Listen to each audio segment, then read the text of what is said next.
J'avais simplement quelques informations sur des peintres qui avaient été bouleversés en rentrant, qui à Altamira, qui à Gargasse, qui à Parpallo, ou Lascaux bien sûr, en 1940. On raconte beaucoup de choses sur le rapport de Picasso, etc. Et donc je me suis mis à y travailler, mais je me suis rendu compte que personne n'avait essayé d'explorer l'ensemble.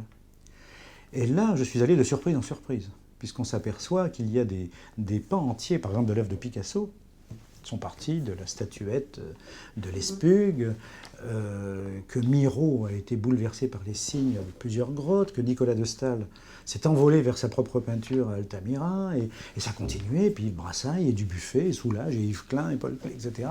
En tant que philosophe, ça m'a beaucoup intéressé, et du coup j'ai essayé de trouver les motivations, les façons d'être influencé, et là j'en suis à plus de 60, notamment des gens qui créent aujourd'hui, et qui revendiquent totalement, qui descendent dans les grottes. Il m'est arrivé fréquemment de descendre avec des peintres contemporains dans les grottes.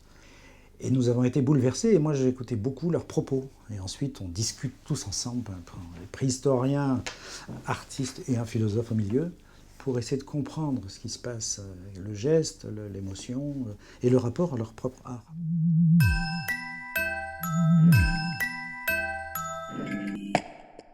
Ce sera une caverne numérique. Une centaine d'écrans, et notamment 6 écrans dans lesquels les visiteurs pourront, sur quelque chose d'assez aléatoire, choisir une œuvre contemporaine ou une œuvre paléolithique, et automatiquement il y aura des relations avec des phrases explicatives, et tout montera sur les parois et au plafond, et très rapidement ce sera une centaine d'écrans avec des œuvres modernes et contemporaines qui les entoureront.